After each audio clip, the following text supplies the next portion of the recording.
Bonjour, je suis le colonel Galvan, pour du visuel dans Personnalité ariégeoise. On est parti pour un saut sur la zone de saut de la Tour du Crieux, à partir du CASA CM212. Sortie au numéro. Hauteur 300 mètres, de passage. Mais actuellement, il y aura quelqu'un aussi sur zone à l'arrivée. Vous sortez de l'avion, vous comptez 331, 332, 333. Rien ne se passe. Votre vitesse de descente est très élevée. Rupture de SOA. Torche ou torsade jusqu'au bord d'attaque. Vous procédez à l'ouverture du parachute ventral. Si votre vitesse de descente est plus élevée que les autres parachutistes, vous procédez à l'ouverture du parachute ventral.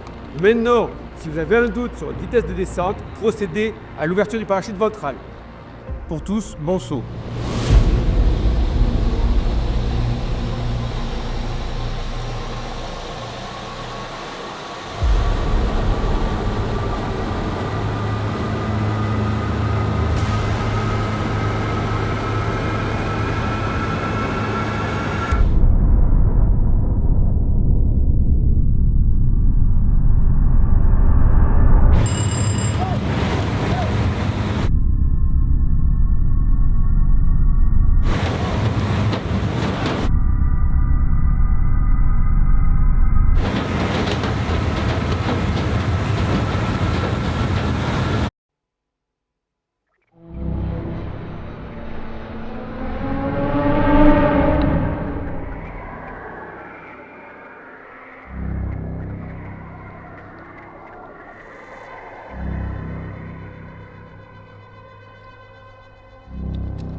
Bonjour mon colonel. Bonjour Léo. Bienvenue sur la zone de mise à terre du premier RCP. Merci de m'accueillir. On a pu vous voir sauter, on a pu être en immersion. Exactement. Au cœur des soldats donc, du premier RCP, c'était très impressionnant. Comment s'est passé déjà tout d'abord votre saut? Il s'est très bien passé. Voilà. Aujourd'hui, nous sommes sur la zone de mise à terre de la Tour du Crieux. C'est la zone de saut du 1er régiment de chasseurs parachutistes.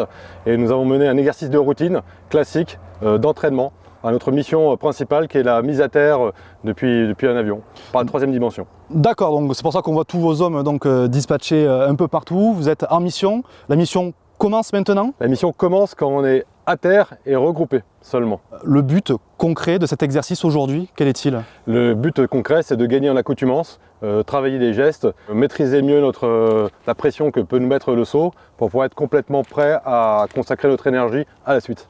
Je vous invite à venir me suivre pour aller au premier RCP, pour nous voir de l'intérieur. Bien sûr, on commence notre mission à nous. C'est par là. Je vous suis.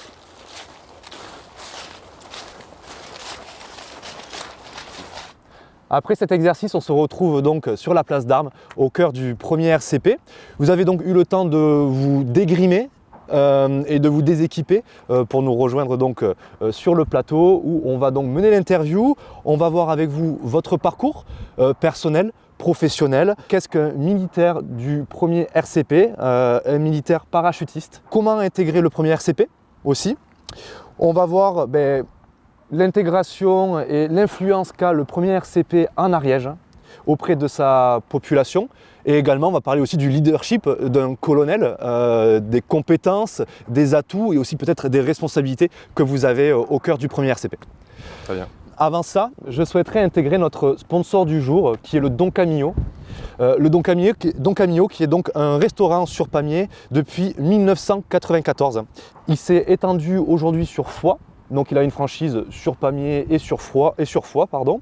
Il a une particularité, c'est qu'il travaille qu'avec des produits ariégeois et italiens. C'est un restaurant traditionnel de pizzeria, Le plus important à retenir, c'est quand même un restaurant familial. Celui-ci a été fondé par Joël Palmerio et Marie-Josée Palmerio. Et aujourd'hui, ce sont donc ses fils, Gianni et Lorenzo. Le Don Camillo est une référence sur le territoire avec un beau mélange de la gastronomie ariégeoise et italienne. Voilà pour cette introduction de notre sponsor. Vous connaissiez, vous, mon colonel, le Don Camillo? On connaît bien le Don Camillo au premier RCP. C'est un partenaire commercial du régiment qui nous accueille volontiers. Et on y va de temps en temps pour faire des soirées, pour partager un moment de cohésion avec nos épouses ou entre militaires. On est toujours bien accueillis. Toujours bien accueillis et on mange très bien. Et on mange très bien. Mon colonel, encore une fois, merci de faire l'honneur de votre présence dans la rubrique personnalité ariégeoise. On va pouvoir s'intéresser un peu à votre parcours hors norme. Vous avez grandi dans le Poitou? Exactement. Ma famille était installée dans le Poitou et j'ai grandi jusqu'à mon baccalauréat dans le Poitou. Jusqu'à votre bac, à 18 ans, vous êtes donc parti en classe préparatoire, non pardon, en lycée militaire. En lycée militaire pour suivre une classe préparatoire aux grandes écoles. Voilà, orientée sur les écoles de la défense, les grandes écoles de la défense, Saint-Cyr, l'école navale ou l'école de l'air. D'accord. Qu'est-ce que c'est une école militaire? Ce sont des écoles qui ont un statut partagé entre l'Éducation nationale et le ministère des Armées, dans lesquelles on retrouve d'abord un niveau du secondaire, voilà, donc on peut y rentrer en 6e et aller jusqu'au baccalauréat. La vocation principale de ces lycées, c'est l'aide aux familles, voilà, pour les militaires qui sont souvent à l'étranger ou qui sont souvent mutés, pour leur donner une stabilité à leurs enfants et un enseignement d'excellence. Et puis pour la partie que j'ai réalisée moi, donc la partie d'école supérieure, d'enseignement supérieur, ce sont des écoles qui sont là pour favoriser le recrutement des futurs militaires, des futurs officiers des 3 armées. D'accord. Donc c'est une école préparatoire pour rentrer à Saint-Cyr, c'est bien ça? Alors moi, je suis rentré à Aix-en-Provence, dans le lycée militaire d'Aix-en-Provence, dans le but de rejoindre Saint-Cyr.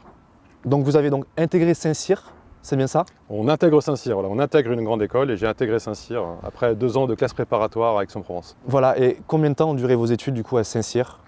Alors à Saint-Cyr, à l'époque, on y rentrait systématiquement pour 3 années de formation, avec une formation qui était à la fois académique, intellectuelle, et une formation militaire. On apprenait le métier de chef section, mais un métier qui était générique, sans spécialité. D'accord. À l'issue de cette formation-là, il faut faire 1 an supplémentaire en école d'application pour apprendre une spécialité. Moi, j'ai appris à être fantassin. Est-ce qu'on est obligé de faire une classe préparatoire si on veut devenir donc du coup officier, si on veut intégrer Saint-Cyr avant de devenir officier? Est-ce que la classe préparatoire ou le lycée militaire est obligatoire? Alors aujourd'hui, c'est plus obligatoire. Ça n'était pas tout à fait d'ailleurs à l'époque. Il y a différentes voies pour rejoindre Saint-Cyr. La voie principale, ce sont les classes préparatoires, en effet, mais on peut aussi accéder par la faculté. Voilà, quelques personnes passent une sorte de concours qui leur permet d'accéder. Il y a quelques places. Et puis aussi, on peut rentrer à Saint-Cyr pour n'y faire qu'une seule année, après avoir réalisé un cursus dans l'enseignement supérieur d'un bac plus 5 et présenter aussi sur titre un dossier pour pouvoir permettre d'intégrer cette école. Voilà, c'est ça. Donc on peut rentrer en fait avec des diplômes. Avec un diplôme civil, exactement. Voilà. On va juste chercher la formation militaire. Après votre passage du coup à Saint-Cyr, vous avez fait une école de spécialité, vous l'avez dit vous-même, pour devenir fantassin. Exactement, qu'on appelle une école d'application. Une école d'application. Donc tout homme après Saint-Cyr doit donc se spécialiser, c'est bien ça? Avant de rentrer dans un régiment. En fait, tout homme et même tout militaire, voilà, va avoir une formation générique de militaire et puis après va choisir une spécialité. Et qu'on soit militaire du rang, sous-officier ou officier, on va se spécialiser. Les militaires du rang vont se spécialiser au sein du régiment, mais les sous-officiers et les officiers iront dans une école d'application. L'école d'application de l'infanterie aujourd'hui se trouve à Draguignan. Voilà, et moi personnellement, j'y ai suivi un cursus d'1 an. Et après ça, vous intégrez votre premier régiment. Exactement, voilà, on est formé pour être chef section, pour être capable de s'occuper d'une trentaine d'hommes et femmes. Ici, essentiellement des hommes au premier régiment de chasseurs parachutistes. Et puis on est d'emblée disponible et prêt à instruire cette troupe au quartier et partir avec elle en mission extérieure ou en mission sur le territoire national. Et votre premier régiment a été ici même, en Ariège, en 2003. Alors mon premier régiment et même mon seul régiment, parce que moi toute la partie opérationnelle de ma carrière, je l'ai vécu ici à Pamiers au premier régiment de chasseurs parachutistes. Et je suis arrivé en effet en 2003. En 2003, donc vous êtes ariégeois depuis 2003, on peut le dire en comme quelque ça. sorte, oui. J'ai découvert l'Ariège en même temps que je suis arrivé ici. Ouais, bon ça fait quand même 22 ans? Ça fait 22 ans, exactement. Ouais. On vous a accueilli en Ariège? J'ai été accueilli, oui, je m'y sens bien. Voilà. Pendant combien de temps vous êtes resté au premier RCP en 2003? Alors je suis resté lieutenant au 1er CP pendant 3 années, Oui. dans lesquelles j'étais chef de section. D'accord. Donc c'est-à-dire que je dirigeais une trentaine d'hommes. J'étais chef de la section de reconnaissance régimentaire, qui est une section spécialisée particulière du régiment. Au bout des 3 ans, je suis passé capitaine. Mhm. J'ai d'abord été capitaine adjoint, officier adjoint dans compagnie de combat. Et puis encore après 2 ans, je suis devenu commandant d'unité, c'est-à-dire que j'ai commandé une compagnie, c'est-à-dire à peu près 150 hommes. Oh. Après ça, vous avez été muté. J'ai été muté, je suis parti dans un organisme qui s'appelle le commandement des forces terrestres, voilà, qui se trouve à Lille. Donc j'ai traversé la France dans la grande diagonale, voilà, c'est un état-major. Et j'ai occupé des fonctions d'officier traitant.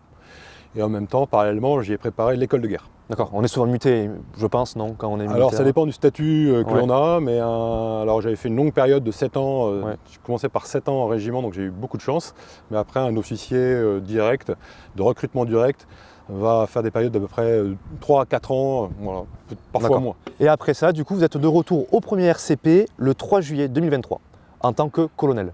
Oui, mais avant, je suis revenu, il y a eu l'étape intermédiaire, j'ai refait un passage de 2017 à 2019, où j'étais chef du bureau opération instruction. Voilà, D'accord. qui est un poste intermédiaire avant de devenir chef de corps. Et on est responsable du fonctionnement du régiment pour tous les aspects opérationnels. D'accord, mais à croire que vous êtes attiré en fait par le 1er RCP et par l'Ariège. Ah ben mon cœur est ici. Il faut croire. Qu'est-ce qui vous a donné envie de devenir militaire? Alors, ce qui m'a donné envie d'être militaire, j'ai un parcours comme beaucoup de jeunes. J'ai cherché un petit peu ma voie quand j'étais en lycée. Je ne savais pas trop quoi faire. En revanche, j'avais envie d'avoir un métier où l'engagement intellectuel et physique était important. Et puis j'avais aussi envie d'un niveau d'exigence intellectuelle assez élevé. Ouais. Et donc c'est pour ça que je me suis orienté vers une classe préparatoire de grande école militaire, mais un petit peu en poussant la porte par hasard initialement. Ouais. En lycée militaire, j'ai découvert les traditions militaires, j'ai découvert la camaraderie qui était très très forte, j'ai découvert aussi le sens du service de mon pays et naturellement ça m'a conforté une vocation qui est née à ce moment-là et je me suis dirigé tout naturellement vers Saint-Cyr. Bien sûr, et vous êtes issu d'une famille militaire peut-être? Alors ma famille est Non. absolument pas militaire, il se trouve que j'ai eu un frère qui a été gendarme quelques années, un autre frère qui a été aumônier militaire un peu en parallèle de mon arrivée dans les armées. Mais mon père a fait son service national comme tout Français de son époque. Il était caporal dans les transmissions en Allemagne dans les années 60. D'accord. Et mon expérience militaire s'est arrêtée là. Comment on rentre militaire? Parce qu'on a pu voir par votre parcours, un parcours, comment on peut dire ça, un peu pas atypique, mais un parcours un peu particulier peut-être, qui n'est pas à la portée de tout le monde. C'est un parcours, comme on l'a dit, intellectuel. Il faut quand même faire des études. Ça équivaut à un bac plus 5, je crois. Exactement, oui, c'est Ouais. voilà, exactement. J'étais en filière scientifique et j'ai même terminé avec un diplôme d'ingénieur. Aujourd'hui, 20 ans après, j'aurais bien du mal à être un bon ingénieur, Ouais. voilà, mais j'ai été formé, j'ai fait des mathématiques, de la physique à Saint-Cyr pour avoir un bagage culturel, intellectuel. Mon parcours, il est atypique, il n'est pas tellement atypique en fait, hein. Beaucoup d'officiers directs, chaque Oui. année, de jeunes, rentrent dans ces écoles-là pour devenir officiers dans les armées. Alors, à Saint-Cyr pour l'armée de terre, mais aussi à l'école de l'air ou à l'école navale pour la marine.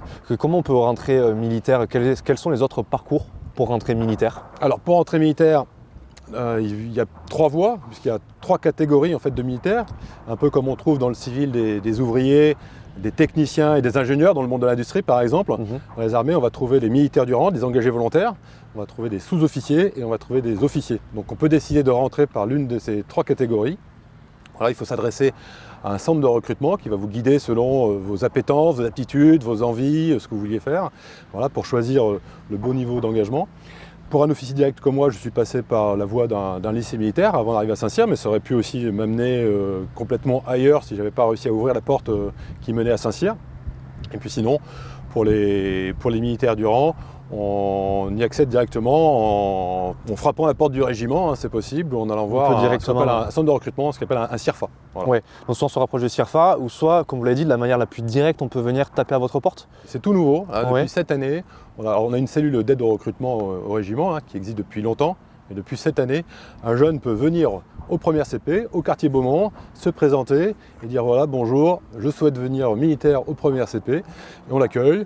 On lui fait passer un entretien, on regarde sa condition physique, on regarde sa santé, et puis si il remplit toutes tous les besoins que nous avons, voilà, il peut faire un dossier et rentrer directement chez nous. D'accord. Et combien de temps dure une formation pour devenir militaire? Si demain, voilà, il y a quelqu'un qui vient toquer chez vous, il doit s'attendre à être formé pendant combien de temps avant de pouvoir intégrer le régiment? Voilà, donc, devenir militaire, je dis, ça dépend de la catégorie dans laquelle on se trouve. Alors j'ai parlé des militaires du rang, et puis je parlerai aussi des sous-officiers. Le militaire du rang, lui, donc il vient faire un engagement, il signe un contrat. En général, il choisit un contrat de 5 ans. Et il va être formé ici, au régiment, pendant une période de 6 mois. Voilà. Les 3 premiers mois, il va les passer pas exactement au régiment d'ailleurs, il va aller dans un camp de manœuvre à Kélus, pas très loin de Montauban, dans le Quercy, à l'est de Montauban. Il va recevoir une formation de type généraliste. Voilà. Puis après, il reviendra au régiment pendant 3 mois et il deviendra un chasseur parachutiste. On lui apprendra le métier de fantassin et le métier de parachutiste. D'accord, oui, donc la formation est en 2 étapes. Voilà, une première formation de 3 mois générale, donc j'imagine qu'il y a des cours, hein, des cours écrits, il y a des tests sportifs, tests physiques, et j'imagine qu'on doit aussi apprendre à devenir militaire, c'est-à-dire les chants, la marche. Il y a aussi un savoir-être, voilà, il y a le savoir-faire, il y a aussi le savoir-être, c'est-à-dire une attitude, une façon de se comporter, une façon de se tenir droit, c'est vrai, une façon de saluer. Le salut n'est pas très naturel au début. D'ailleurs, on voit quand un civil essaye de nous singer, en fait, c'est tout de suite ridicule, alors que quand un militaire salue, c'est franc, j'ai envie de dire c'est carré, c'est sincère. Et ça, on l'obtient parce que on vit une vie de militaire et parce qu'on a une formation. C'est comme une deuxième peau qu'on met sur soi. Voilà. Bien sûr. Et je voulais vous parler aussi des sous-officiers, parce qu'il y a une catégorie que je ne voudrais pas oublier. On peut devenir sous-officier en accédant directement depuis le civil. Voilà, il faut aller voir, pareil, déposer un dossier dans un centre de recrutement. Et là, on va faire une formation de plusieurs mois dans une école des sous-officiers qui s'appelle Saint-Mexan, à Saint-Mexan-l'École, dans le Poitou justement. Aujourd'hui, au sein du premier RCP, est-ce que vous avez des difficultés à recruter ou au contraire, vous êtes à l'aise? Alors, on n'a pas de difficulté pour recruter au régiment, on est à l'aise en quelque sorte, puisque les unités parachutistes sont des unités qui attirent beaucoup. Voilà. Le jeune qui a une image de l'armée, une image d'Épinal de l'armée, il imagine le combattant sur le terrain avec son arme, et c'est exactement ce qu'on fait ici. Voilà. Sauf qu'en plus on saute en parachute, ce qui ajoute un petit peu de défi. L'adrénaline. Les jeunes aiment le défi et ils viennent facilement frapper à notre porte. Voilà. La difficulté pour nous, c'est plutôt de conserver nos hommes au-delà de 5 ans, parce qu'on fait un métier qui a un côté abrasif. Les gens viennent se former ici, viennent chercher une structure, viennent chercher un accomplissement, on leur donne. Mais ils peuvent se fatiguer, un petit peu s'user. C'est pour ça d'ailleurs que la nation doit reconnaître l'effort fait par ses soldats. Et donc le défi que nous avons devant nous, c'est plutôt de conserver, pas tout le monde, mais conserver un certain nombre pour avoir une évolution. Exactement. Une évolution en interne, quoi. C'est normal, c'est comme ça que ça tient la route, sinon ça serait compliqué. Quel est le salaire initial d'un homme du rang en tant que militaire? Un homme du rang qui vient au premier CP, les tout premiers mois, il va toucher environ 1 500 €. Voilà. D'accord. Dès qu'il va devenir parachutiste, il va atteindre à peu près les 2 000 €. Donc on devient parachutiste au bout de 3-4 mois, c'est assez rapide. Voilà. Et au bout de 2 ans, il sera à peu près à 2 200 € net. Voilà. D'accord. Ça reste quand même un très très bon salaire. Bien sûr. Pour un jeune qui arrive chez nous sans compétences, qui est formé sur place, qui est nourri, qui est logé et qui est habillé par l'armée. Oui, c'est pas négligeable quoi. Hein, c'est un beau début de carrière quand même, avec un salaire comme ça, nourri, logé, blanchi, c'est quand même pas négligeable. Alors en contrepartie, c'est un métier qui est aussi prenant. Voilà. C'est un métier, j'ai envie de dire, tout temps, tout lieu. Et ce salaire, il est là pour compenser ce qu'on appelle des suggestions, c'est-à-dire un effort fait, un investissement personnel, une privation de temps libre aussi, parce qu'un militaire il est souvent hors de sa caserne, il passe des semaines sur le terrain, en manœuvre, il est projeté en opération, il n'est pas toujours avec sa famille. Donc cette rémunération est une juste rémunération par rapport à l'effort demandé. Ils ont des week-ends quand même, les militaires? Ils ont des week-ends, bien sûr, ils ont des week-ends. Ils n'ont pas tous leurs week-ends, parce que c'est tout temps, tout lieu. Par exemple, ici, on a un service de garde. Voilà, on est dans une zone protégée, dans le quartier Capitaine Beaumont, ici à Pamiers. Et donc, il faut surveiller ce quartier. Et ce quartier, on le surveille jour et nuit, le samedi, le dimanche. Bien sûr. Est-ce qu'au premier RCP, vous avez des réservistes, des militaires réservistes? Ah oui. On a 2 compagnies de réserve, plus quelques compléments individuels. Ça représente à peu près entre 250 et 300 personnes qui sont réservistes. Parce que vous êtes combien de militaires au sein du premier RCP? Dans l'enceinte du premier RCP, on compte à peu près 1200 militaires. D'accord. Plus à peu près 250 à 300 réservistes, alors qu'ils ne sont pas là tout le temps. Mais il ne se passe pas une seule journée sans qu'il y ait des réservistes qui viennent travailler. Et comment ça fonctionne? Ça, c'est une vraie question, quelque chose que je ne connais pas. Comment on devient réserviste? Quel est le rôle du militaire réserviste? Et quelles sont ses obligations? Quel est son travail? Un réserviste, il y a deux types de réservistes. Il y a l'ancien militaire d'active Ouais. qui est retourné à la vie civile, mais qui a encore envie de pratiquer un peu le métier, qui a des choses à donner, et qui va revenir chez nous et qui va nous aider à encadrer en général des réservistes qui eux viennent directement du civil. Donc c'est la deuxième catégorie. C'est une catégorie de personnel civil qui, jeunes ou parfois moins jeunes, viennent frapper à la porte en disant « j'ai envie de donner du temps pour mon pays au travers du service des armes ». Voilà. Et donc on le prend, ce réserviste, on le forme, on lui donne une formation qui lui permet de faire des missions de type généraliste. Voilà. C'est-à-dire que les réservistes du 1er régiment de chasseurs parachutistes ne sont pas des fantassins complètement accomplis. Voilà. Ils ont des bases de l'infanterie, mais ils ne vont pas faire tout à fait les mêmes missions que les autres. Ils ont un travail à côté aussi également. Et ils ont un travail à côté. Donc forcément, c'est, j'imagine, compliqué d'être à la hauteur d'un militaire parachutiste qui, lui, c'est son métier au quotidien. Ils sont à la hauteur des missions qu'on va leur confier.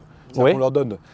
Ils ont une formation qui est moins longue que celle des militaires d'active. En revanche, ils reçoivent une formation de qualité qui leur permet de parfaitement accomplir les missions qu'on va leur donner. Bien sûr. À l'heure où on parle, là, j'ai une section. Donc, une section, c'est à peu près 30 personnes, 30 réservistes qui sont avec une autre compagnie, qui sont au sein d'une compagnie en renforcement à Paris et qui réalisent l'opération Sentinelle, qui sont en train de patrouiller dans le cœur de Paris. Ah oui, ça fait partie des missions... C'est des missions qu'on peut confier aux réservistes. Et quand vous croisez à Paris, lors d'une mission Sentinelle, un parachutiste du 1er CP, vous ne pouvez pas savoir s'il s'agit d'un réserviste ou d'un personnel d'active. Bien sûr. Et donc la formation du militaire réserviste dure combien de temps? Alors la formation est beaucoup plus courte. La formation de base va durer 3 semaines. Et puis après, on va demander aux réservistes de revenir passer plusieurs week-ends et puis au bout d'un an ou deux, refaire une période de formation. Il va prendre comme ça un peu d'expérience au fur et à mesure. Puis à chaque fois qu'il devra partir en mission, il reviendra au régiment pour passer une période d'à peu près 15 jours pour revoir ses fondamentaux, travailler la mission et être complètement apte à la réaliser. Est-ce qu'il y a des profils particuliers que vous êtes peut-être plus en recherche? Est-ce qu'ils peuvent peut-être vous apporter des compétences recherchées particulières? Alors je ne cherche pas de compétences et c'est ça qui est fantastique avec la réserve. C'est que la réserve, il y a un très grand brassage de personnel et je vais avoir de l'avocat fiscaliste parisien qui va venir faire de la réserve parce qu'il a envie de faire autre chose que son métier à Paris. Je vais avoir de l'agriculteur ariégeois, je vais avoir du jeune étudiant, je vais avoir et puis aussi pas mal de jeunes femmes qui viennent. Et donc on a un vrai brassage et d'ailleurs c'est très sympathique de les rencontrer parce que les gens sont heureux de venir rencontrer des gens qu'ils ne croiseraient pas naturellement dans leur milieu professionnel. Il y a quand même pas mal de femmes au 1er RCP? Alors non, au 1er RCP, il y a assez peu de femmes. Vous l'avez dit, effectivement. On a un régiment qui est assez peu féminisé, on a à peu près une quinzaine. Ça serait lié à quoi? Alors la porte est complètement ouverte, si les femmes veulent rejoindre les troupes parachutistes du 1er CP, il n'y a aucun souci, mais c'est un métier qui est un petit peu... le métier de fantassin est un métier qui demande une condition physique qui correspond plus à la condition d'un homme. Et donc ça attire un peu moins les jeunes femmes, mais on en a quand même chez nous qui servent très bien. Également, je voulais savoir si un réserviste était payé ou indemnisé. Alors un réserviste, comme un militaire d'active, il est soldé. Voilà, donc il reçoit une solde en fonction des jours de présence qu'il réalise au régiment. Et on en parle depuis tout à l'heure, on parle du parachutiste. Mais en réalité, qu'est-ce qu'un chasseur parachutiste au sein du 1er RCP? Alors un chasseur parachutiste, c'est à la fois un fantassin, donc quelqu'un qui appartient à l'arme de l'infanterie, et c'est un parachutiste. Alors un fantassin, c'est l'arme. Il y a des spécialités dans notre armée, il y a des artilleurs, des transmetteurs, des cavaliers, et il y a les fantassins. Les fantassins, c'est ceux qui se battent à pied principalement et qui vont s'emparer d'une position ennemie avec leur fusil et qui tiennent le terrain. C'est l'arme des gens qui combattent à pied. Et quand on est parachutiste, on a une spécialité supplémentaire. On va arriver sur le champ de bataille par les airs en sortant d'un avion. Ça fait une troupe qui est habituée à travailler de façon légère, avec peu de matériel, puisqu'on prend que le matériel qu'on est capable de sortir de l'avion avec soi, comme on a pu le voir lors de la séance de saut tout à l'heure réalisée ensemble. Exactement. Et puis ça fait aussi une troupe qui est aguerrie, parce qu'à chaque fois qu'un parachutiste s'entraîne, à chaque fois qu'il doit sortir d'un avion en marche, il doit se prouver à lui-même qu'il est capable de faire quelque chose qui est quand même pas très naturel, parce que quand l'avion fonctionne bien, en sortir, ça n'a rien d'évident. Donc ça fait une troupe qui est peut-être plus aguerrie, plus capable, et dont le concept d'emploi est d'aller sauter derrière les lignes ennemies en fait. Pour les prendre par surprise? Pour les prendre par surprise, pour aller renforcer un endroit où il y a besoin davantage de troupes pour aller surprendre l'adversaire. Et au sein du premier RCP, est-ce que vos parachutistes peuvent se spécialiser en interne dans le régiment? Oui, alors quand on a des gens qui appartiennent à ce qu'on appelle plutôt le monde des combattants, des fantassins, voilà, dont on vient de parler. Parmi les fantassins, il y a des spécialités. On va trouver des tireurs d'élite, on va trouver des commandos parachutistes, on va trouver des pilotes d'engins blindés comme ceux qu'on peut voir derrière nous. On voit aussi des télépilotes drones, hein, c'est quelque chose qui est assez récent maintenant. On utilise de plus en plus de drones. On va avoir des tireurs mortiers, voilà. Et puis après, on a le monde des combattants qui s'occupent plutôt du soutien. Et dans le monde du soutien, on va trouver des gens qui nous font la cuisine, voilà, pour nous faire à manger sur le terrain. Oui, bien sûr. On va trouver un service de communication, on va trouver des gens qui s'occupent des ressources humaines, on va retrouver des médecins aussi. C'est un peu une ville dans la ville, quoi. C'est un peu une ville dans le régiment qu'on y retrouve un peu. En fait, une armée, elle doit être capable d'être un peu autonome. Voilà. Et quand on se bat, on ne peut pas compter sur le fonctionnement normal de la société. Donc il faut qu'on soit capable de vivre, voilà, en s'occupant des aspects administratifs de la vie, des aspects d'hébergement, de nourriture, de l'habillement, de la santé, toutes ces choses-là. Oui, bien sûr, c'est complètement pertinent, parce que si demain il y a un conflit qui mobilise et surtout qui met à l'arrêt notre société, vous devez être indépendant et pouvoir vous subvenir à vous-même. Exactement, on doit pouvoir continuer à travailler, à agir, quelles que soient les conditions. Est-ce qu'il existe d'autres régiments parachutistes en France ? Oui, alors il existe d'autres régiments parachutistes. Le premier RCP appartient à une brigade qui est la brigade parachutiste. On a 10 régiments qui appartiennent à cette brigade. Et des régiments comme le premier RCP, nous sommes 4. Voilà, 4 régiments d'infanterie parachutistes. D'accord. Et puis il y a d'autres régiments parachutistes qui sont en dehors de la brigade, ce sont des régiments de forces spéciales. Est-ce que vous avez eu l'occasion de partir en opération à l'extérieur ? Alors, comme tout chasseur parachutiste qui se respecte, oui, j'ai eu l'occasion d'employer mes compétences à l'étranger en opération extérieure. Vous pouvez nous dire peut-être où vous êtes parti ? Alors, je suis parti à Haïti, c'était ma première mission. Alors là, c'est dans le cadre d'une opération où la France avait envoyé une force intérimaire en attendant que l'ONU s'installe à une époque où il y avait eu des affrontements très importants et un effondrement en fait du pays. C'était en 2003. Je suis parti au Tchad, j'ai fait 3 mandats au Tchad. Je suis parti en Côte d'Ivoire, je suis parti en Afghanistan. Est-ce que ça a été des missions difficiles ? Toute mission est un peu difficile, évidemment. Il faut trouver les ressources en soi pour être capable de changer de cadre et de tenir sur le terrain. Maintenant, ça n'a jamais été difficile au point que je remette en question mon désir d'être militaire, de servir. Et vous avez pu connaître peut-être des moments de vie un peu forts en base ou sur le terrain ? Alors, oui, évidemment, c'est quand on est en opération, qu'on se retrouve avec nos hommes, loin de nos familles, dans des endroits, dans des milieux qui sont parfois difficiles, c'est évidemment l'occasion particulière de vivre des moments de richesse humaine, des moments parfois un peu d'angoisse, des moments d'inquiétude ou même des moments d'excitation. Tous ces moments existent et évidemment sont exacerbés parce qu'on coupe un peu le lien avec notre environnement confortable en France et on va chercher un peu l'aventure. Donc on vit un peu l'aventure en opération évidemment. Vous avez pu rencontrer des affrontements et en vivre ? Moi personnellement, je n'ai pas vécu d'affrontements particulièrement brutal, voilà, ou brutaux.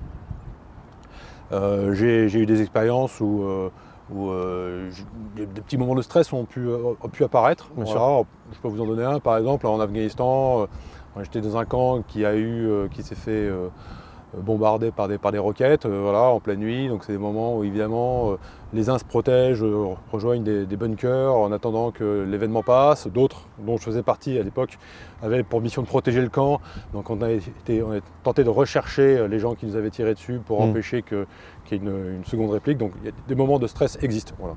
Aujourd'hui, on en parle beaucoup, ça se démocratise énormément et tant mieux. L'armée met en place des cellules psychologiques et on prend de plus en plus soin de nos militaires. Mais vous appuyez sur un sujet qui est un sujet d'actualité, qui est très vrai. Le stress au combat, les traumatismes qu'on peut connaître à cause de ce stress existent vraiment. C'est quelque chose qui était connu depuis très très longtemps. Les soldats pendant la Première Guerre mondiale et les poilus ont été très abîmés sur ce plan-là.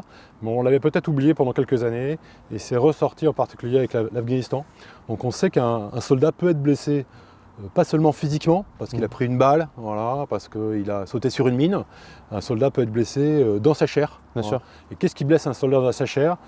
C'est la peur de mourir, l'angoisse de perdre un camarade, le remords de ne pas avoir été là au moment où il fallait, c'est aussi le fait d'avoir infligé parfois la mort à l'adversaire.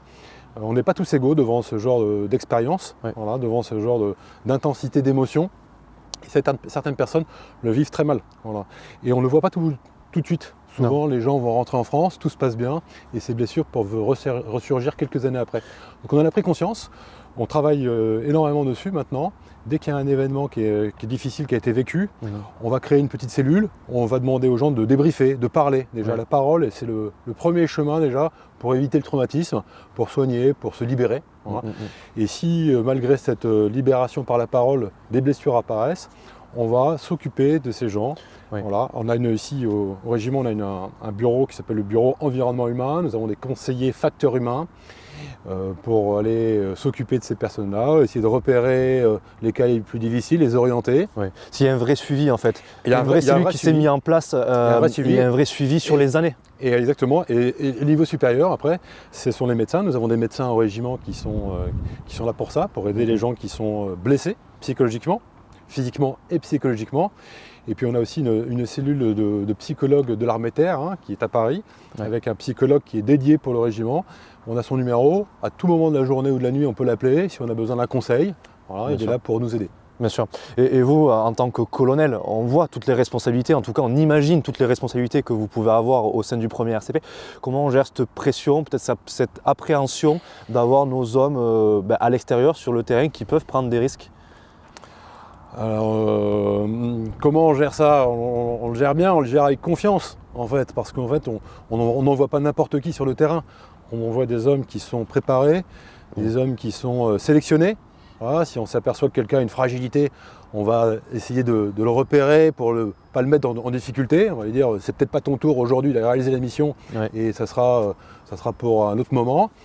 Et puis on fait en sorte que le régiment soit soudé. Voilà, que les hommes et les femmes se connaissent bien entre eux, s'accompagnent, ne laissent pas tomber, qu'il y a un effet de groupe qui fait qu'en opération, on va serrer les coudes et ça va le faire. Est-ce qu'on devient un leader ou est-ce qu'on l'est par nature? Léo, j'ai envie de vous dire, les deux mon général, comme on dit. C'est qu'il faut avoir des aptitudes naturelles pour faire un métier de chef, je pense. C'est-à-dire qu'il faut déjà avoir envie, il faut sentir qu'on est capable, qu'on a envie de prendre des responsabilités, qu'on a envie d'organiser des choses. Donc il faut une base, et puis après ça se travaille, évidemment. L'expérience, la compétence, l'apprentissage, vivre sur le terrain, se construire petit à petit. Certains seront meilleurs que d'autres. Ce qu'il faut, c'est que chacun découvre ses qualités. Puis moi qui suis chef de corps, je suis aussi là pour... moi, je suis là pour être un leader, mais je suis ici là pour découvrir les leaders du régiment, ceux de demain, faire monter en compétence ceux qui sont capables d'avoir plus de responsabilités. Et en tant que leader, on est amené à amener des sanctions. Quelles sanctions on peut appliquer aujourd'hui au premier RCP? On retrouve si militaire fait un pas de côté. Alors Léo, je vais vous surprendre parce que la première sanction qu'on peut utiliser, c'est d'abord la récompense. Parce que sanctionner, c'est dire quand c'est bien et c'est dire quand c'est mal. Exactement. Donc d'abord, on essaie de dire quand c'est bien. Voilà, donc on félicite facilement. On félicite tous les gens qui, par leur mérite particulier, leur investissement sur une mission, ont réussi à obtenir des résultats un petit peu hors normes. Voilà. Et donc moi, il est très souvent sur cette place d'armes, là, quand la troupe est réunie, donc le vendredi matin pour nos couleurs, je félicite publiquement des gens, jusqu'à leur lire un texte qui a été préparé pour eux et devant tout le monde, des médailles, les remercier. Voilà, ça c'est le premier niveau de sanction, ce sont des félicitations, des témoignages de satisfaction, et ça peut aller jusqu'aux remises de médailles, évidemment.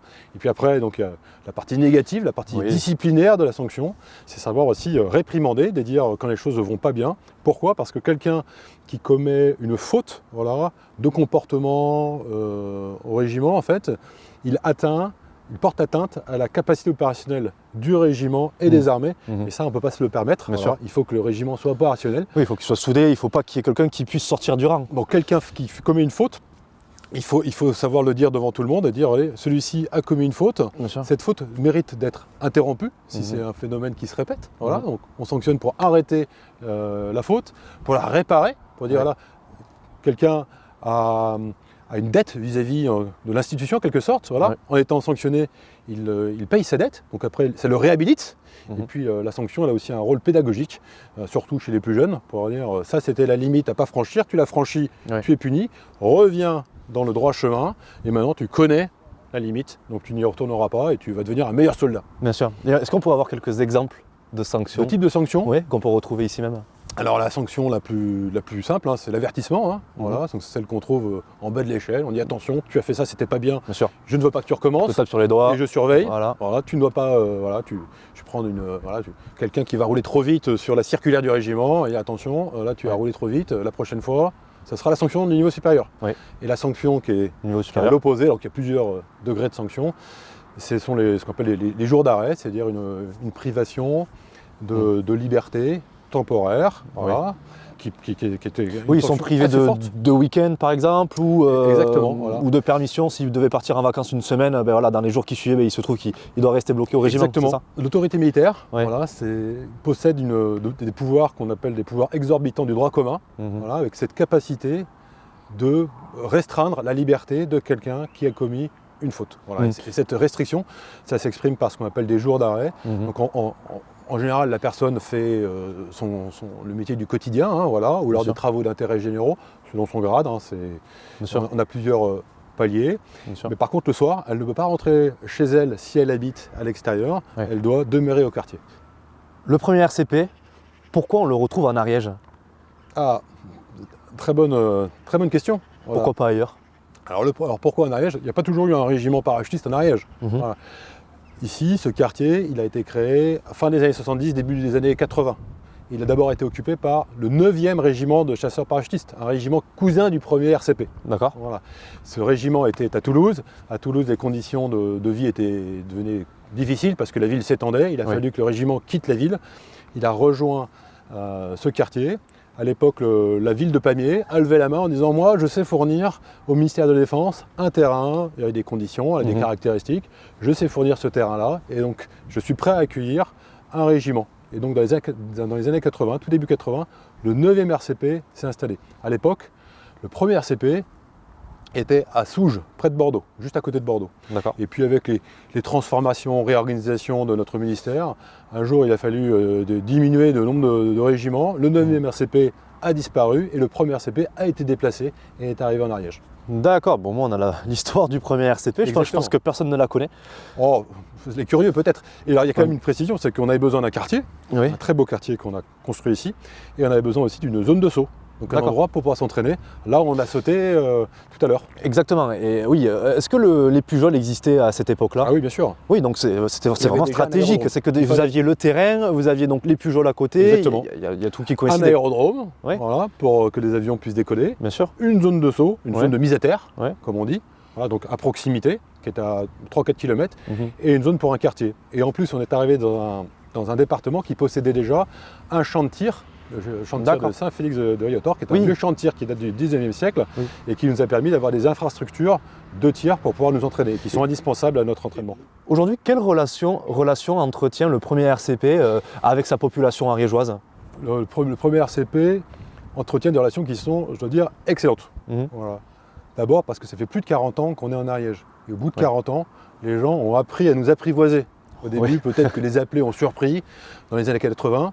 Ouais.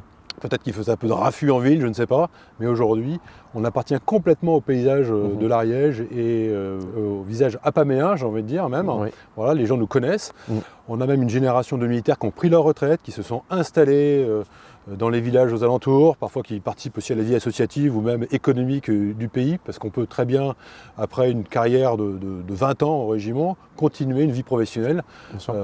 dans le civil, et en particulier en Ariège. Bien sûr. Et puis on a des très très bons liens, que ce soit des liens avec nos partenaires commerciaux. On essaye de faire vivre au maximum le tissu économique. Vous faites vivre en fait l'économie locale. Alors on participe à l'économie Ouais, locale. Voilà. bien Et sûr. puis en fait, bon, j'ai envie de dire, moi j'y trouve mon intérêt. Si Mhm. je m'entends bien avec la population est heureuse de nous voir. Bien sûr. Et donc quand on s'entraîne pas toujours dans notre quartier, on a besoin de s'entraîner à l'extérieur. Et les gens apprécient de nous voir. Vous êtes bien accueillis. Exactement. Ils ne bien sont sûr. pas surpris. Ils sont heureux de nous voir travailler. On Bien a sûr. besoin nous d'aller rayonner un petit peu en Ariège pour aller Mhm. faire nos différents exercices. Voilà. Et on y est bien accueillis. Bien sûr. Et je pense qu'aujourd'hui, on peut dire que l'Ariège, le premier CP est le régiment de l'Ariège. Est-ce qu'aujourd'hui le premier RCP entretient des activités ou des événements en commun avec la population? Oui, alors tout à fait. Il y a des événements qui sont voilà, pour pouvoir être bien avec notre population et d'ailleurs entretenir ce qu'on appelle l'esprit défense chez nos concitoyens. Voilà. Armée-nation, comme on dit, voilà, je cherchais le terme, armée-nation. Pour créer ce lien, l'entretenir, il faut rayonner, c'est-à-dire qu'il faut sortir de notre caserne ou au contraire faire venir les gens dans la caserne.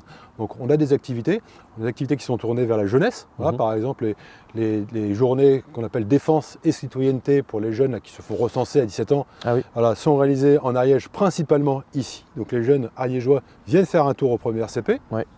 Voilà, on propose ici des stages en entreprise pour les jeunes qui cherchent un métier. Ils viennent voir une expérience militaire pendant une semaine, qu'on en accueille tous les ans plusieurs dizaines, même à peu près une centaine je pense en tout sur un cycle d'un an. Et puis après, on va avoir des activités vers l'extérieur voilà, pour nous montrer, pour participer à la vie. Donc à la vie sportive par exemple, là, on va organiser des crosses, on va utiliser ce qu'on appelle une corrida. Donc à peu près tous les ans, on va organiser une corrida, donc une course à pied. C'est ouvert à tout le monde ça, la corrida? Alors quand on l'a fait en général, voilà, on l'ouvre à tout le monde. Donc on va sur des sites d'activités sportives et les gens peuvent s'inscrire et courir avec nous, et le font. Cette année en octobre, enfin cette année en 2024, on a eu ce qu'on appelle le Raid des Rapaces, donc une activité multisport là, qui a eu un très, très fort taux de réussite, là où il y a beaucoup d'équipes civiles qui sont venues nous rejoindre, passer une après-midi avec nous. Et puis on a une activité majeure cette année, là en 2025, on va avoir des journées portes ouvertes, à peu près tous les 2 ans, on fait des journées portes ouvertes, donc c'est comme une énorme kermesse, voilà, où les gens viennent se détendre, et puis en même temps nous rencontrer, voir des démonstrations militaires, voir notre matériel. Est-ce que le régiment du premier RCP a des interactions directes avec la population? Alors, on arrive à avoir des interactions directes, à faire participer la population à notre vie de militaire. 2 exemples dans l'année récente. Voilà. En tout début d'année 2024, j'étais au Tchad, voilà, avec une belle partie du régiment. On était au contact d'une population qui est une population qui est pauvre, qui manque un peu de tout. Et on avait lancé à ce moment-là un projet pour récupérer des lunettes, toutes les lunettes usagées quand les gens changent de verre, là, et pour envoyer des colis et qu'on puisse les donner à une association caritative. Et le but du régiment, c'était faire du bien là-bas, mais dire à la population ariégeoise, regardez, vous pouvez au travers du premier RCP rendre service à une population plus pauvre. Ça, c'est un exemple. Et puis il y a aussi un autre type d'exemple qui est un peu différent. Quand on est en opération extérieure l'hiver, en particulier pendant les périodes de Noël, voilà, il nous arrive de solliciter en général les mairies qui sont aux environs du premier RCP en disant nous avons des soldats sur le terrain qui vont se priver de fêtes de fin d'année au service français, faites un geste pour ces personnes-là. Et c'est l'occasion de constituer des colis et d'envoyer ces colis en opération et les gens sont contents. Donc l'année dernière c'est venu aussi. Chacun a pu recevoir un colis avec du vin d'Ariège, du pâté d'Ariège, des flocons d'Ariège, voilà. D'accord. Un peu de terre d'Ariège en Afrique. Et ça réchauffe le cœur. Et ça réchauffe le cœur, et ça crée du lien entre les Ariégeois et le régiment de l'Ariège. Bien sûr. Oui, l'Ariège reste impliqué avec vous, on le voit. J'aimerais maintenant passer sur un sujet. Pour vous, faut-il rétablir le service militaire? Alors, ça c'est une question qui me dépasse un peu. Oui, voilà. Mais là je demande votre opinion à vous. Oui, qu'est-ce que vous en pensez? Je vais vous répondre, évidemment. Mais le service militaire, d'abord moi je ne l'ai pas vraiment connu. Voilà, déjà, j'étais la première année qui n'a fait ni service, ni journée d'appel à la défense. Vous avez été exempt dès le début. Exempt, voilà, donc je me suis rattrapé. Vous avez pris votre revanche. Exactement, je me suis rattrapé en venant ici.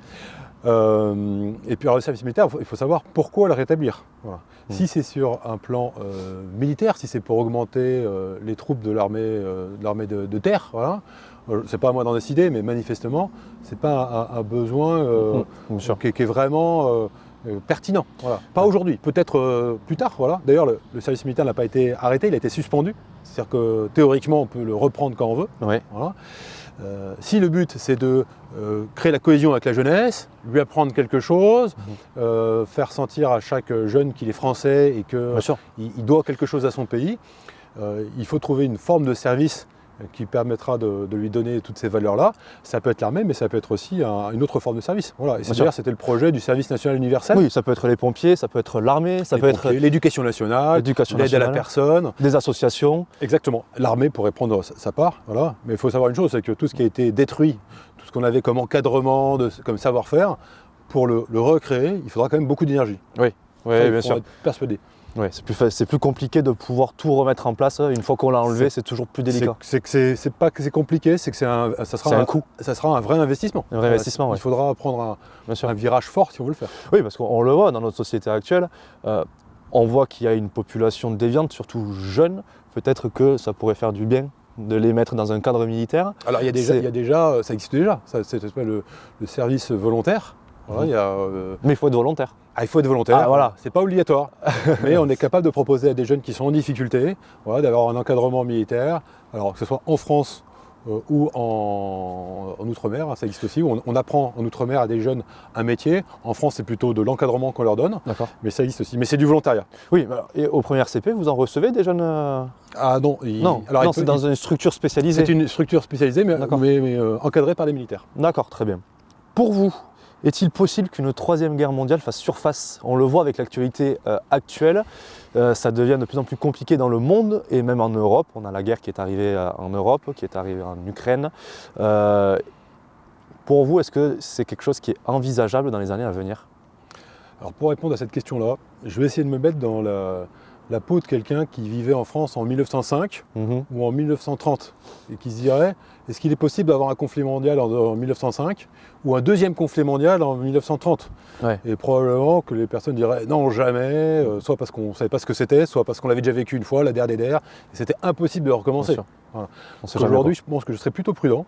Je ne pense pas que les frontières de la France soient en danger dans l'immédiat. Oui. Mais qui est un risque de guerre mondiale. Oui, il y a une escalade qui pourrait arriver avec les événements. Le mal est quelque part dans le cœur de l'homme. Et c'est pour ça d'ailleurs qu'un pays doit avoir une armée pour se défendre. Voilà. Et donc partout où il y a des hommes, il y a un risque d'embrasement, il y a un risque de guerre. Alors nous militaires, on n'est pas là pour souhaiter la guerre. On est là pour l'empêcher. Et pour faire face si jamais notre pays était attaqué. Voilà. Maintenant, dire qu'il n'y aura plus de guerre du niveau mondial dans le monde, je pense que c'est très présomptueux. On en sait, on espère que non quand même. On espère que non. Quel est votre quotidien en tant que colonel au premier RCP? Alors, mon quotidien, mon travail de colonel en fait, c'est de m'assurer que le régiment réalise ses missions et soit prêt à réaliser ses missions. Donc je suis d'abord là pour donner des objectifs à mes hommes, des objectifs d'entraînement, des objectifs pour les missions opérationnelles et les contrôler. Je suis là aussi pour m'assurer qu'il y ait un esprit de corps, une cohésion, tout ce qu'on disait sur le moral, que je prenne toutes les mesures pour que le régiment fonctionne bien et que les gens travaillent tous ces aspects techniques et tout ce qui porte sur le moral. Je suis là aussi pour faire beaucoup de gestion humaine. Voilà, une grosse partie de mon métier consiste à faire de la gestion humaine, c'est-à-dire aller voir les gens, les rencontrer, les connaître. Ça demande beaucoup d'énergie parce qu'on est évidemment très nombreux, pour pouvoir les orienter dans leur carrière, en tirer le meilleur d'eux-mêmes, être capable de réorienter les gens quand quelque chose ne va pas, capable de sanctionner comme on l'a dit tout à l'heure, donc c'est-à-dire à la fois récompenser ou punir s'il le faut en cas extrême. Voilà. Et puis je dois aussi m'entraîner parce que je suis aussi un militaire. C'est ce que j'allais dire. Est-ce que vous passez une partie sur le terrain à vous entraîner toujours? Vous avez bien vu que je sautais. Voilà, oui, je saute, je fais aussi du sport parce que la condition physique est importante. Le colonel, il doit être au milieu de ses hommes, sur le terrain, et il peut être confronté à peu près aux mêmes difficultés. Donc il faut avoir une bonne condition physique. Il faut savoir aussi être exemplaire. Donc exemplaire consiste à savoir faire la même chose que les hommes, savoir faire du tir, savoir marcher avec un sac sur le dos. Il faut leur montrer le chemin.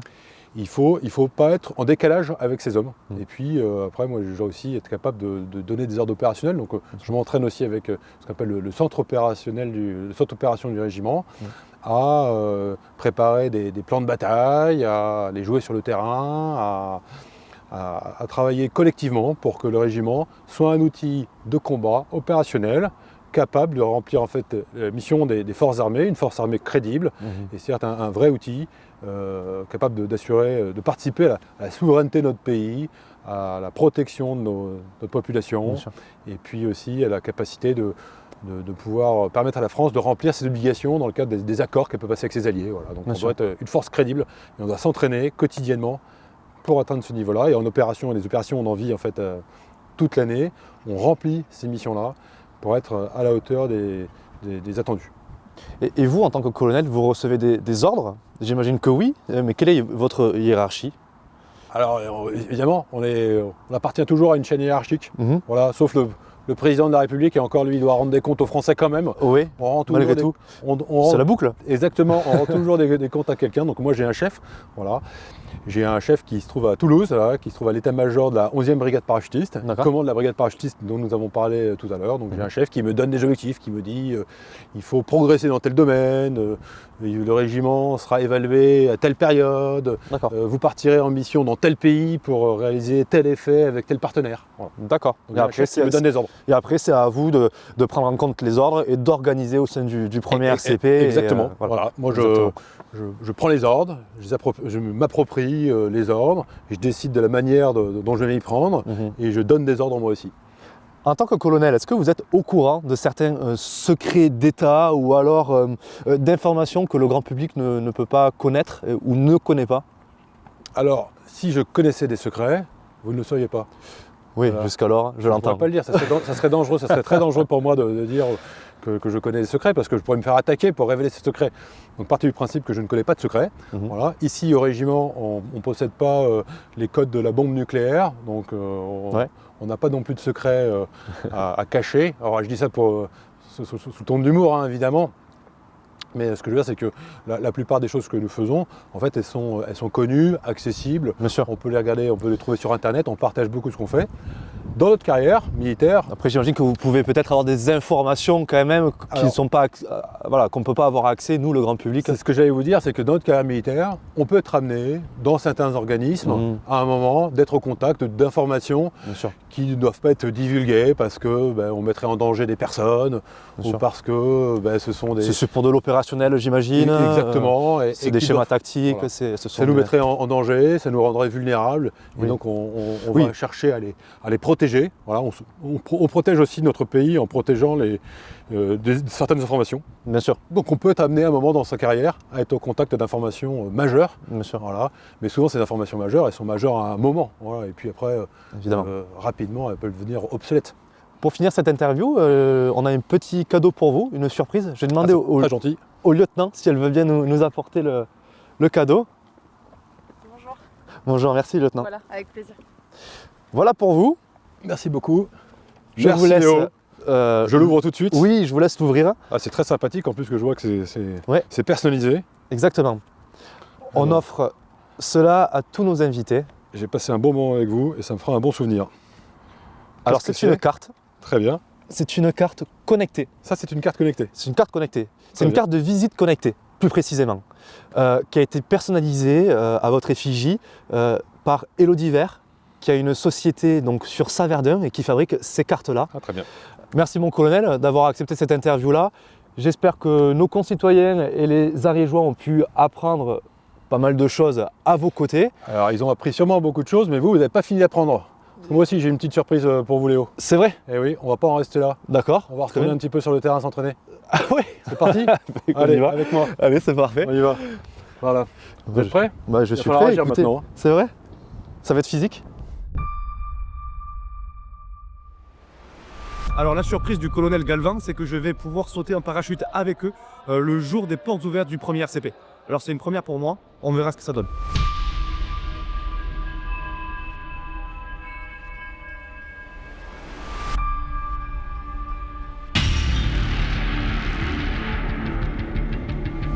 Donc là on est prêt, on est équipé, l'armée m'a équipé en toute sécurité, donc on est prêt pour aller sauter. On va embarquer dans l'avion et on se donne rendez-vous du coup à l'atterrissage.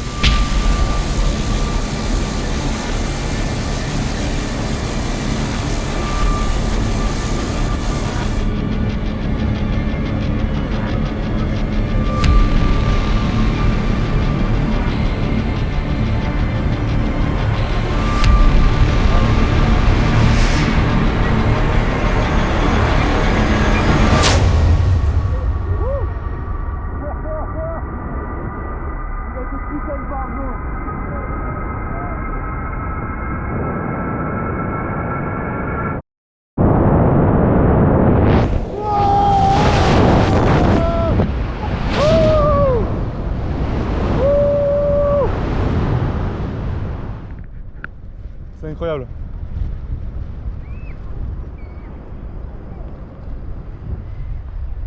Allez, prends la position d'atterrissage. Bien haut les pointes de pied. Allez, bien, on est bien de pied. Super.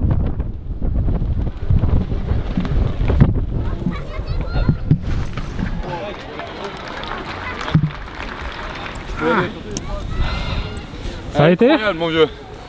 C'est incroyable. Félicitations. Merci beaucoup. C'était incroyable. Bonjour. Mes respects, mon colonel. Il est bien? Bah oui, Alors, très ça s'est bien. bien passé? Ah, c'était super. Super. Sur deux jambes. Ouais, sur mes deux jambes, c'était incroyable. Est-ce que l'Ariège est belle depuis là-haut? Ouais, elle est très belle. On la voit autrement. Aujourd'hui, Hein? c'était quand même la journée parfaite. Journée parfaite. Il faisait très bon là-haut. malgré Pyrénées, le régiment. tout. Ouais, c'était super. Bon, le saut s'est bien passé. Ça s'est super bien passé. mission est Très belle accomplie. surprise. Et mission accomplie. Voilà. Je pense qu'on peut clôturer cette vidéo. Exactement. En tout cas, je vous dis merci. J'espère que cette vidéo pourra faire naître des vocations, hein, et on aura fait découvrir donc, le premier RCP de la meilleure des manières. Mon colonel, Merci Léo. encore.